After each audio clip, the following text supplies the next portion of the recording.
How's it going, everybody?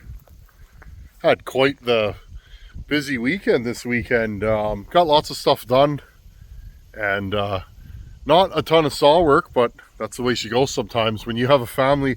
Friends, if you have toddlers, I know a lot of you guys and gals out there do, they grow quick, don't they? My daughter's gonna be 3 years old. Geez, that happened fast. Last 3 years has gone by real fast, and the next 3 and the next 30 is gonna go by. So um, anyhow, friends, went to the lake, got rained out. A rainy day at the lake is still one of the best days ever, is what I say. I love being at the lake and just getting ready for winter. I want to show you guys what I've been up to, and then we're gonna go into the shop. Um, well, I did something, and I'm gonna show you guys. I cut a Strato cylinder in half. I want you guys to look at this. I didn't realize how much feedback I would get on the 441. Everything from, I don't know if that's going to work, or I never thought that's how those work, or you're doing it completely wrong. I got a lot of those. That's not what you want to do. Friends, I'm going to say this, food for thought, take it for whatever you want it to be. I'm just a fella who turns my camera on and posts on YouTube. No different than any one of you guys out there. I go to work every day. I got a family. Same as you guys. I try not to cheat on these builds that we do. Friends, I am blessed. I have met some of the best saw builders in the world. I have crossed paths with some of the greatest people in this industry. I've emailed with some of the greatest people. I've had phone calls. Between me and all the fellers I know that port saws, I could probably take any saw and go, hey, Donnie Walker, what do you do to a 441? Or whoever, Iron Horse, okay? Whoever, friends. Scott Wilson's another guy. Like, that guy's brain is full of interesting ideas and journeys, and, there's so many porters out there that I know. Then, that's just to name a few. Ripsaw. Again, friends, I ran saws at Buck and Stock from other porters, guys I don't know or have ever heard of, and there were some good saws there. So what I'm saying, friends, is I don't want to be, we'll use a $5 college boy word, I don't want to be disingenuous. Friends, I could literally worry about my persona and my ranking amongst the internet saw porting community, and every saw would have to be perfect, but that's not me. That 441, I literally pulled it off the shelf and went to it. Don't know anything about it, haven't talked to anybody that have ported them, and we're just going to learn. So anyways, show you guys what I've been up to, what I got accomplished this weekend, and then let's go to the bench and let's look at a cutaway and decide a few things. It's been raining like crazy.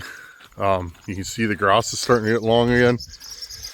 I cut all this once a week, sometimes twice a week, front and back.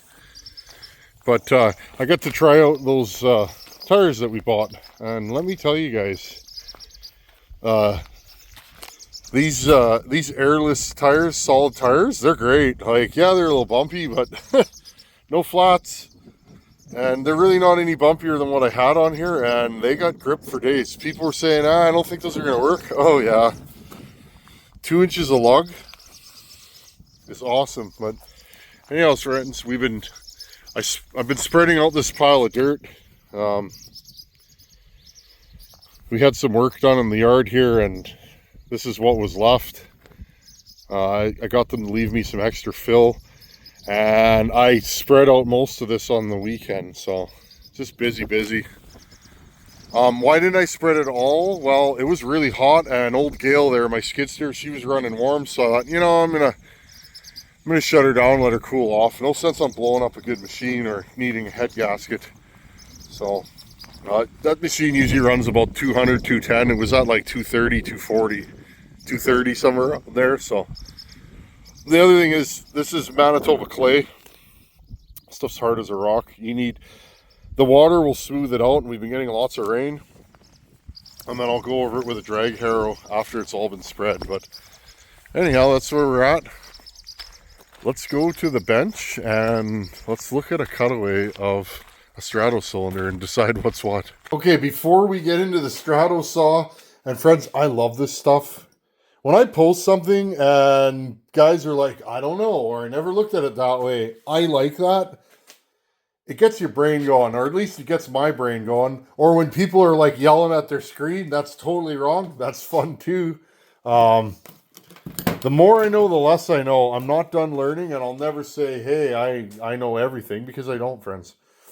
I'm just a guy in my shop like the rest of you out there. Most of you guys watching this, you're just regular folks like me. We're all just the same, going through this world, learning things, making mistakes, and winning, losing. That's what life is about.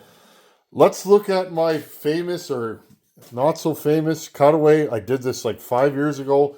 This was a tool to help me, and I shared it with you guys because I was having a hard time explaining to people what's going on in there. Okay, this is a Steel 028 Super.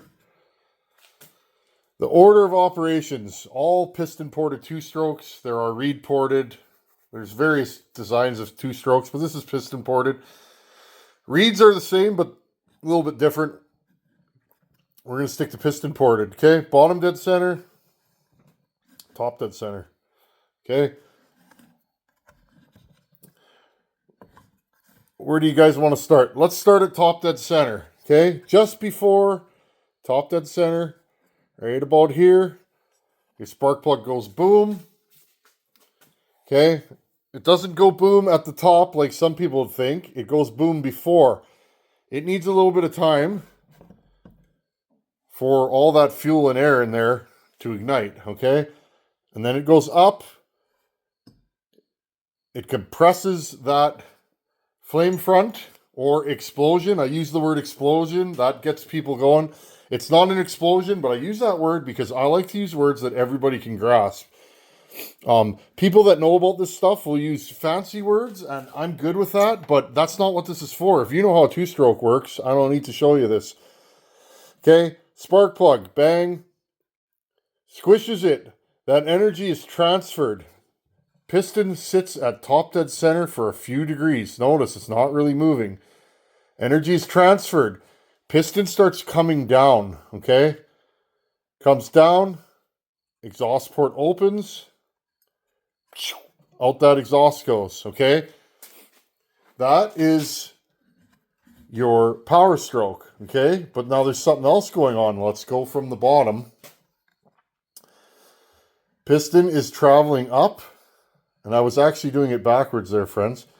Piston is traveling up. The reason why a 2-stroke needs to be sealed is you want this piston pulling a vacuum on here, meaning that it's not pulling air through these seals. That's why a 2-stroke doesn't run properly if it's got an air leak, because it's pulling air in. You want a vacuum on here because if you watch this piston go up, right about here, okay, you've pulled all kinds of vacuum, 60, 70, 80 degrees of vacuum on this cylinder, okay?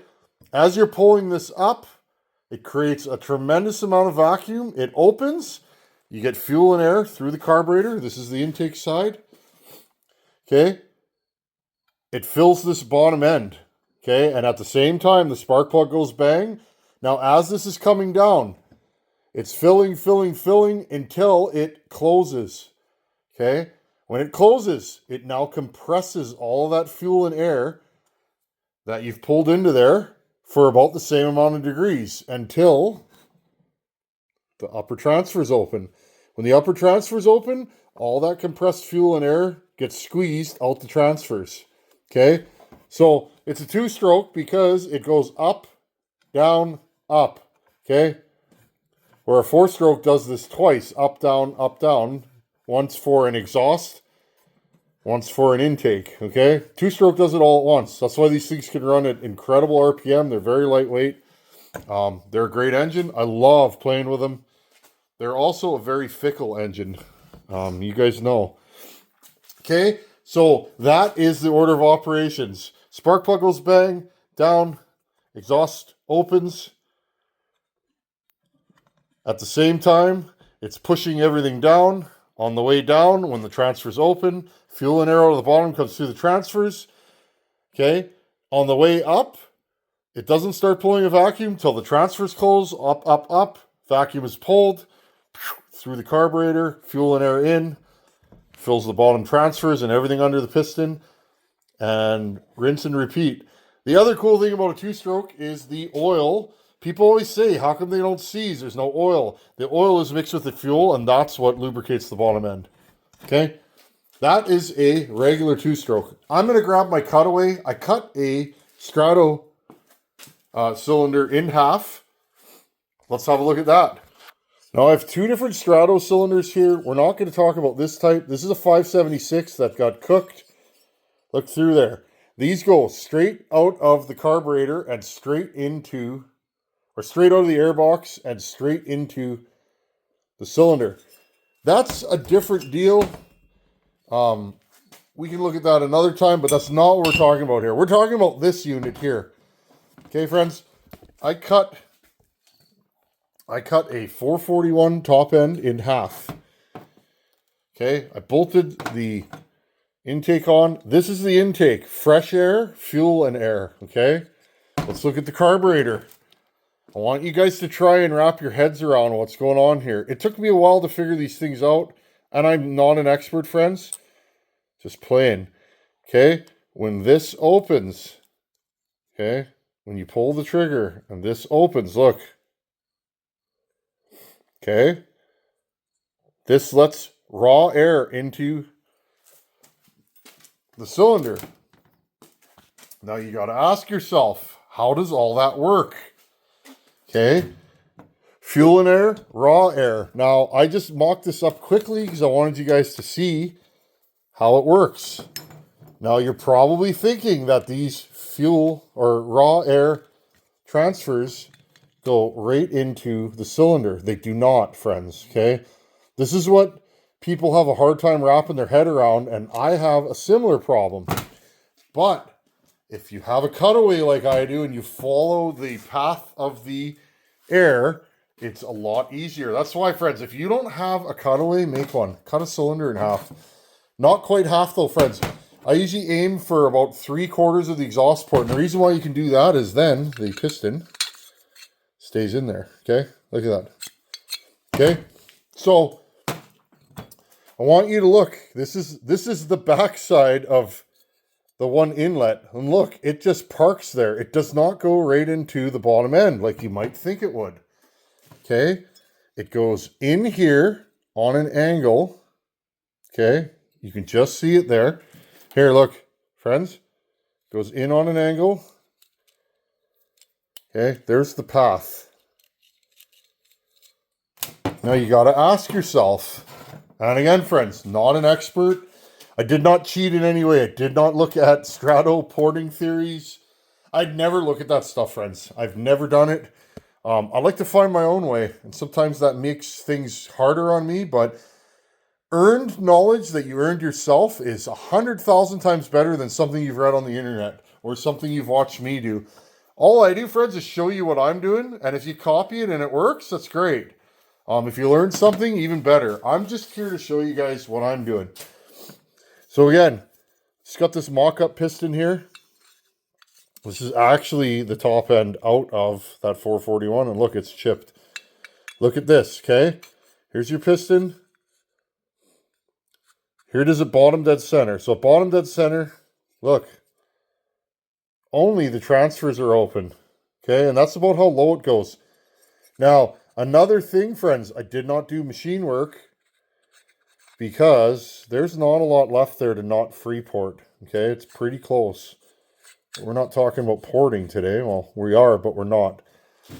Okay, bottom dead center, only the upper transfers are open, okay? But if you look, and I can't really show you, I'll show you after. Okay, so here's your piston. Order of operations, okay? Piston's going up, same as the other saw. Piston's going up. It's pulling a vacuum on the case, okay? These are attached to the case in this case, okay? It's pulling a vacuum on the case. When this opens, you get vacuum through the top ports of the intake, okay? So you're pulling vacuum on the top ports of the intake and through the carburetor, okay?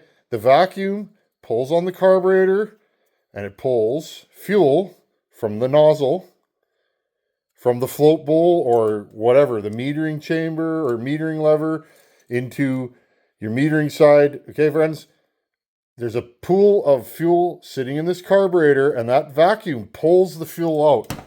That's why when you're porting, it's very, very important not to over intake your saws or make your intakes too big. You will be sorry. You'll lose velocity. When you lose velocity, you don't pull hard enough on this carburetor and you won't get the right amount of fuel, or it'll be hard to tune. Trust me, I've done it. Or don't trust me, try it. I ruined a lot of stuff when I started this. Okay, so this is going up. It's pulling fuel and air through the carburetor. But wait, I can't see that extra transfer port ever in this operation. So what the heck is going on here? This doesn't make any sense, does it? At bottom dead center, it's covered. And at top dead center, it's covered. So where the heck do these things go? Well, friends, I did it the best that I could. And I had a really hard time doing this because, well, I'll show you guys. Okay, friends, what I did was, and this is rough, I apologize, I broke the piston. It got so thin. This is this, okay? This is a cutaway of the piston, okay? I want you guys to see, this is all open below here. So I just cut it off basically so you can see the open part. And, okay, this is the exhaust side. Let's slip this in here. Again, if you cut your cylinder, nothing comes out like that. If you cut it, 3/4 of the exhaust port. It's little tips. I cut cylinders in half a lot. Okay, so let's look again. This is bottom dead center. Okay, transfers are open. Let's look at top dead center. Well, if you look, friends, at top dead center, if we're going by this, where are we here? And this, let's hold it side by side. At top dead center, both of these transfers are open. One here and one here. And that air port is... Here, I'll put this in here so you guys can see kind of the angle. Okay, the piston looks... The cutout in the piston looks like that. Okay? Again, here it is. Piston, no piston. Okay, guys? So the only thing that's missing is this back tail piece of the skirt. And again, I broke it off cutting it because I wasn't going for style points. Okay, so once again, bottom dead center, it's covered. Okay, top dead center, it's open. Are you guys picking up what I'm throwing down? So, on the way up, you're pulling vacuum on the case. This becomes case capacity, okay? And I talk about case capacity.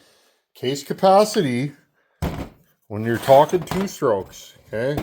Case capacity is anything below the piston, the lower transfers, and the bottom end, okay?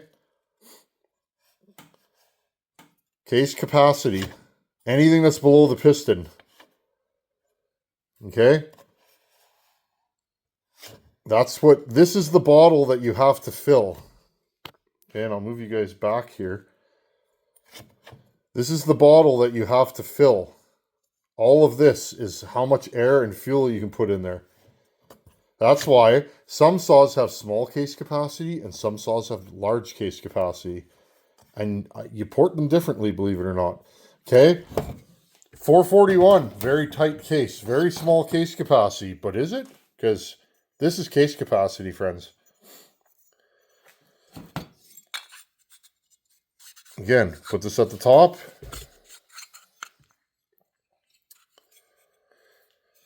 So when this is going up, okay, when this opens, it pulls a vacuum on this port and this port. Now you got to ask yourself, what's the next thing? How do you get a vacuum on there?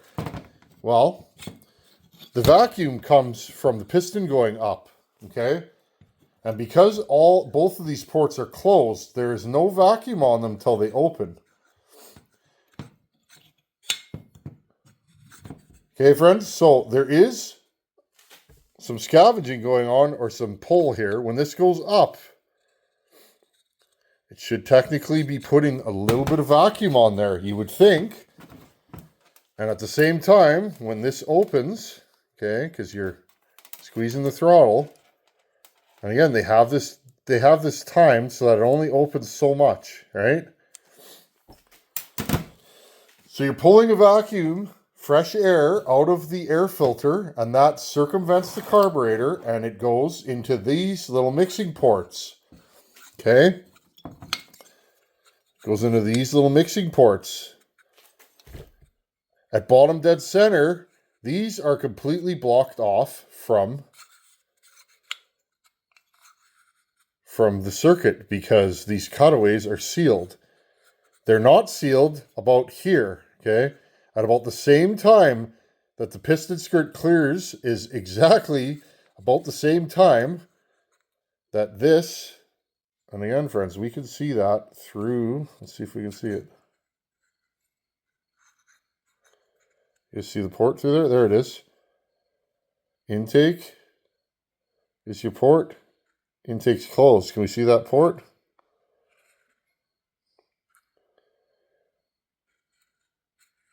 Okay, friends. So when this goes up, when this starts filling this, it pulls fuel and air through here. Okay. Through here, around the corner, and ends up filling this with fresh fuel and air. Just a little bit of it. Or fresh air, rather, friends. No fuel. Then, when this goes up and it's drawing a vacuum, okay? When it's drawing a vacuum, well, guess what? Your transfers open about here, okay? And I'm going to mark it with my finger. Your transfers open about here. Look, you can see them through the hole there, okay? Transfers are going up. It pulls a vacuum on the case. It simultaneously pulls a little bit, starts pulling your fuel and air out of here, but it also mixes that fresh air that goes into here with your transfer ports. Now, what that tells me, friends, and again, I may be full of it. I'm just looking at this. This is me talking out loud. So this is under vacuum. Piston's going up. It's pulling a vacuum on here, but it normally can't because it's sealed on a regular saw, right? It's pulling a vacuum on there, and then once the cutouts pass the transfer, we can see that right here. Look, friends, the upper transfer is right here. You can see it. I hope you guys can see that. Okay, it's right there. It all becomes case capacity. But on this saw, that does not happen. Your case capacity is everything under the piston, but does not include the upper transfers because, look, the piston never gets that high. So that's what makes it weird for me, is that normally your upper transfers become exposed here and it all becomes one. So again, this is full of fresh air, okay? This is full of fresh air, and as this is going up, it's pulling on the case, which pulls on the transfers. The transfers are sealed off. Once this passes here with that fresh air, well, guess what? It pulls that fresh air into the transfer, okay? And then on the next go around, so there's some fresh air on top of the transfer, okay? When this goes down and it's evacuating, look, okay, and it's evacuating the exhaust, it mixes some fresh air that's sitting on the top of the transfer with the exhaust, lowering the emissions. Is that how this works, friends? I'm going to leave that with you guys. We'll talk about what I did to it and whether I think that's going to work in the next video. Later, guys, post a comment. Let me know what you think. Again, just a guy in my shop. I don't know everything, and I hope this helped. If it didn't help, post a comment on how I could show this better, because it's definitely helping me. Anyhow, guys, later.